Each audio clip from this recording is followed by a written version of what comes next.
교회 위신은 바닥으로 떨어지고 있습니다. 참 안타까운 일들이 계속 교회와 연관되어서 일어나고 있습니다. 그래도 하나님이 세우신 교회의 사명을 감당해야 합니다. 그것이 한국에 있는 모든 교회, 아니 이 땅에 있는 모든 교회와 포중침의 시대 사명입니다. 세상을 향해 진리를 담대하게 선포하려면 사람들에게 하나님을 보여주어야 합니다. 그렇게 하려고 하면 우리가 하나님을 깊이 만남으로 하나님의 역사와 능력이 나타나게 해야 합니다. 포중친 공동체를 통해서 하나님을 보여주고 또 느낄 수 있게 하는 갈망을 우리 모두가 가지게 되기를 바랍니다. 교회 공동체 안에서 하나님을 볼 수가 없다면, 교회 공동체 안에서 하나님을 느낄 수가 없고 하나님의 역사를 들을 수 없다면 사실은 우리가 사람들에게 하나님을 증거할 수 있는 가장 중요한 도구를 잃어버리는 것입니다. 그러나 하나님은 지금도 살아계십니다. 그래서 우리는 만날 수 있고 그분과 교제할 수 있고 또 그분의 은혜를 입을 수 있고 그분의 능력도 경험할 수 있습니다. 중요한 건요, 우리가 하나님을 원해야 합니다. 하나님을 원해야 합니다. 그리고 하나님이 말씀하시면 들으려고 해야 합니다. 우리가 비록 사단의 거짓이 가득 차 있는 세상에 살고 있지만 세상에 속하지 않고 오직 하나님만을 원하고 하나님을 만나기를 갈망해야 합니다. 살기 위해서 헐떡거리며 시냇물을 찾는 사슴처럼 우리 영혼도 이 세상에서 참된 그리스도인으로 살기 위해서 헐떡거리며 주님을 찾아야 합니다. 이 시간에도 살아계시는 하나님을 한번 생각해 보십시오. 하나님 살아계실까요? 우리 가운데 계시고 쉬지 않고 일하시고 그분의 주권을 가지고 온 역사를 운행하시는 살아계시는 하나님을 생각해 보십시오. 우리가 이 땅에 사는 동안에는 살아있다고 하면 무엇인가에 대한 갈망은 다 갖게 됩니다. 그러니까 우리가 천국에 살면 늘 하나님을 갈망하겠죠. 그러나 지금 우리는 천국에 사는 게 아니라 세상에 살고 있어요. 많은 사람이 하나님이 없다고 합니다.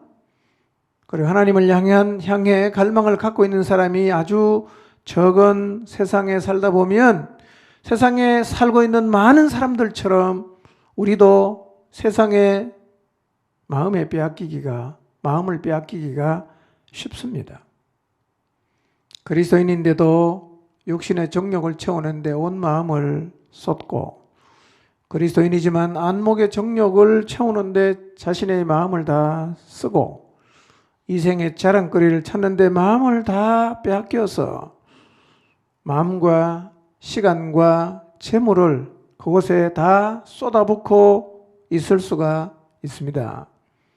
내 마음은 어디에 가 있는가? 한번 돌아봅시다. 내 마음은 어디에 가 있는가? 돈 버는 데가 있습니까? 내가 원하는 것, 내가 하고 싶은 것, 어떻게 하면 더 잘하면 살 수 있을까? 거기에 마음이 가 있습니까? 삶의 질을 높이는 데 마음이 가 있습니까? 사람들에게 뭔가 자랑할 만한 그 무엇을 만들기 위해서 여러분의 마음을 다 쏟고 있습니까? 만약 우리가 세상을 갈망하게 되면 거짓말같이 우리의 마음 속에서 하나님을 향한 갈망은 싹 없어져 버립니다. 그래서 세상을 향한 갈망이 우리의 마음을 지배하게 되면, 우리의 마음에 가득 차게 되면 신앙은 액세서리가 되어버립니다. 메인이 아니에요.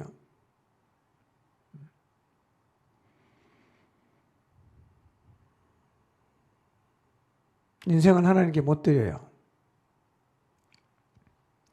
그런데 세상은요, 손에 다 집어넣어도 결국은 내 것이 될 수 없는 거예요. 다 불타 없어집니다. 부자에게 하신 예수님 말씀, 영혼아 내가 여러 설 물건을 많이 쌓아두었으니 평안히 쉬어라. 예, 농사가 너무 잘 됐어요. 창고 헐고 새로 지어갖고 이 수확물을 보관해야겠다 생각하고 굉장히 여유를 부리고 있어요. 그때 하나님이 말씀하십니다. 어리석은 자여, 오늘 밤에 내가 내 영혼을 찾을 텐데 네가 예비한 것 누구게 되겠느냐, 이렇게 말씀하셨어요. 우리는 주님이 부르면 가야 되고, 주님이 불러서 가는 순간 이 땅에서 손에 잡았다고 생각하는 것 다 놓고 가는 것이기 때문에 그것을 잡아도 부질없는 것이고, 부질없는 것을 잡으려고 인생을 쏟는 사람은 어리석은 사람이에요.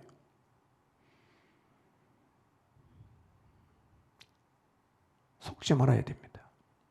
우리는 세상에 살고 있지만 진리를 잡아야 되고, 세상에 사는 동안에도 다윗처럼 하나님을 갈망하고 하나님을 앙모해야 합니다. 그래서 하나님을 깊이 만나면서 살아가야 됩니다. 하나님 깊이 만나면 우리 인생에 놀라운 일이 일어나요. 기적 같은 일도 일어납니다. 하나님의 능력과 역사를 경험하게 돼요. 우리의 삶을 통해서도 하나님을 사람들에게 말할 수 있고 보여줄 수가 있습니다. 지난주에 야곱이 얘기를 했습니다. 야곱은 자기를 죽이러 오는 형에 대한 두려움과 답답함 때문에 하나님을 찾았어요. 야곱 이야기를 듣다가 보면, 문제가 있어야만 하나님을 간절히 찾겠구나, 문제가 있어야만 하나님을 깊이 만나겠구나, 그렇게 생각하시는 분이 있는 것 같아요. 그렇지 않습니다. 문제가 없어도 하나님을 깊이 만날 수가 있습니다. 엘리야와 예루살렘 교회를 내가 예를 들어서 말씀을 드렸습니다. 성경에 엘리야가 하나님을 향한 열망을 갖고 있었지만 그의 삶에 혹은 그의 가족에 문제가 있었다는 언급이 전혀 없습니다. 엘리야는 오직 하나님을 향한 열정이 있었어요. 엘리야가 어떤 일에 열정을 가졌습니까? 이스라엘이 주의 언약을 버리고 주의 제단들을 헐어버리고 하나님이 왕이 되어야 하는 그 이스라엘 나라가 바알과 아세라를 섬기는 나라가 되는 것을 보면서 고뇌합니다. 그리고 그 이스라엘이 다시 하나님을 섬기는 나라로 세우기 위해서 열정적으로 사역을 했어요. 여러분 기억하십시오. 이스라엘이 주의 언약을 버리고 주의 제단을 헐어버리고 바알과 아세라를 섬긴다고 해서 다 엘리야처럼 고뇌하고 하나님을 섬기는 나라로 돌려놓기 위해서 열정을 갖지 않았어요. 엘리야가 유독 그 일에 열정을 가졌어요. 하나님이 엘리야야 네가 왜 여기 있냐라고 물었을 때 엘리야가 두 번 답하면서 똑같은 얘기합니다. 예, 제가 하나님을 위해서 열심히 유별납니다. 정말 그랬어요. 여러분, 이스라엘이 완전히 하나님을 떠나서 하나님의 선지자는 없고 바알과 아세라의 선지자가 850명이 있는 그런 나라로 변해버렸지만, 그런 나라를 보면서 엘리야처럼 하나님이 왕이신 나라로 돌려놓고자 하는 열정을 가진 사람이 별로 없었어요. 다 이런 생각 갖는 게 아니에요. 그래서 엘리야 자신의 표현처럼 엘리야는 정말 하나님을 위해서, 하나님을 향해서 열심히 유별났어요.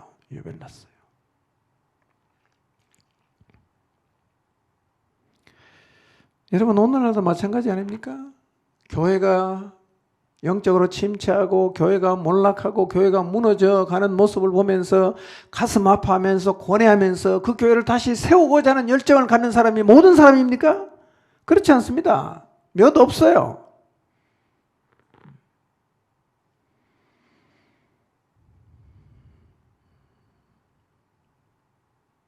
이렇게 열심히 유별난 엘리야를 하나님이 만나 주셨어요.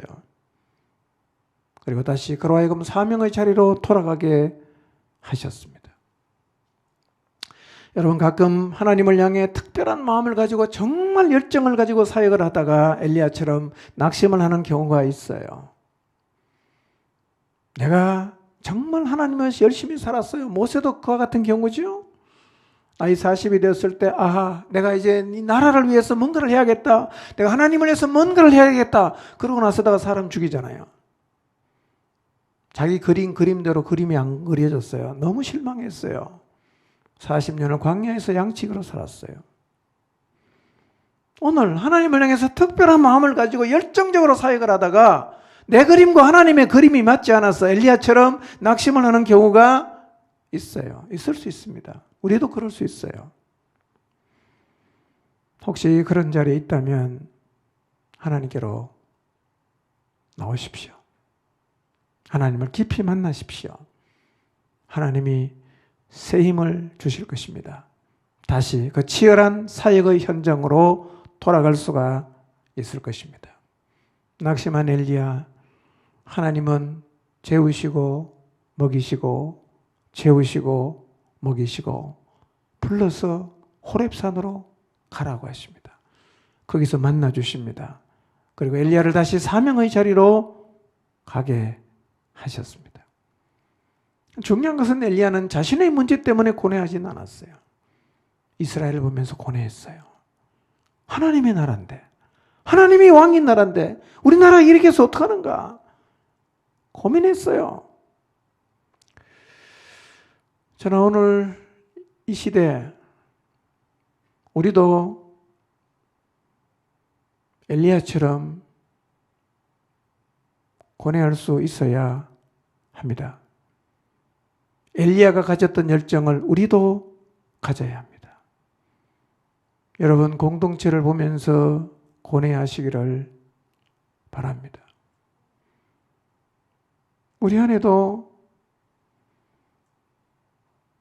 안타까운 사람이 너무 많아요. 늘 하나님 말씀 듣지만 자기가 서 있는 자리에서 한 발짝도 앞으로 나오지 않는 오랜 세월이 지났지만 여전히 그 자리에 서 있는 사람들이 있어요. 우리도 그들을 보면서 고뇌해야 합니다. 왜 저렇게 변화되지 않을까? 어떻게 하면 저 영혼을 변화시킬 수 있을까? 어떻게 하면 저 영혼이 복음 안에서 하나님 나라를 위해서 살아가는 사람으로 세워갈 수 있을까? 엘리야가 이스라엘을 보면서 고뇌했잖아요. 우리도 이 영혼들을 바라보면서 고뇌하는 마음이 있어야 됩니다. 그 사람이 사역자가 되는 거예요.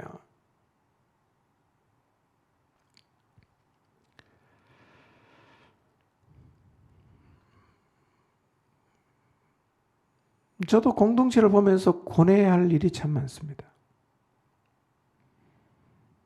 오랫동안 교회를 다니고 목장에도 잘 나와. 하나님을 전혀 원하지 않습니다. 하나님을 원하지 않아요.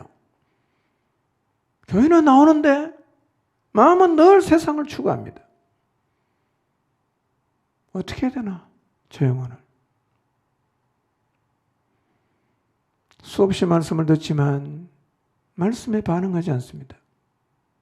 도무지 변하지 않아요. 그런 영혼 보면서 우리가 하나님의 마음으로 고뇌해야 하지 않겠습니까? 교회가 존재하는 목적이 복음 전파인데 교회가 계속 복음을 전하지 않아. 목장인데 생명을 하나도 낳지를 못해. 고뇌해야 되지 않습니까? 어떻게 하면 사명을 감당하는 목장으로 거듭나게 할 수 있을까? 이런 고뇌가 있을 때 거기에서 열정이 나오는 거예요. 고뇌가 있을 때 열정이 나오는 거예요. 여러분, 엘리야가 하나님이 왕이신 하나님이 다스리심을 받는 이스라엘에 주의 제단을 헐고 선지자를 다 죽이는 이 상황을 보면서 고뇌하지 않았다면 그 나라를 하나님의 왕이 주권이 이루어지는 나라로 세우기 위한 열정이 나올 수가 있었겠어요? 고뇌하는 사람이 열정을 갖는 것입니다. 오늘 여러분 자신을 보면서 공동체를 보면서 이 나라의 교회들을 보면서 고뇌하게 되시길 바랍니다. 고뇌해야 열정이 나와요. 그렇게 고뇌하고 열정을 가지고 하나님 앞에 나갈 때 우리가 하나님을 깊이 만나게 되는 것입니다. 이런 사람 많으면 교회가 살아나요. 이런 사람이 많으면 시대가 살아납니다. 이런 지체가 많은 교회는 사명을 감당하게 돼요. 이런 사람이 많은 목장은 살아납니다. 그런데 형편없이 무너져가는 상황을 보면서도 고뇌하는 사람이 하나도 없다. 그 목장은 계속해서 주저앉을 수밖에 없어요. 엘리야의 고뇌 우리도 가져야 됩니다. 엘리야가 고뇌했던 문제 우리도 고뇌해야 합니다. 그러면 우리도 엘리야처럼 열정을 가지고 유별난 열정을 가지고 특심을 가지고 하나님께서 우리에게 맡기신 사역들을 감당할 수 있게 될 것입니다. 2021년도에는 우리 모두가 자신의 삶에 아무런 문제가 없어도 엘리야와 같이 하나님의 나라를 보면서 교회 공동체를 보면서 영적인 일로 인해 고뇌하며 그 고뇌에서 나오는 열정을 가지고 하나님을 깊이 만나서 하나님의 큰 역사와 능력을 보게 되기를 주님의 이름으로 축원합니다. 기도합니다.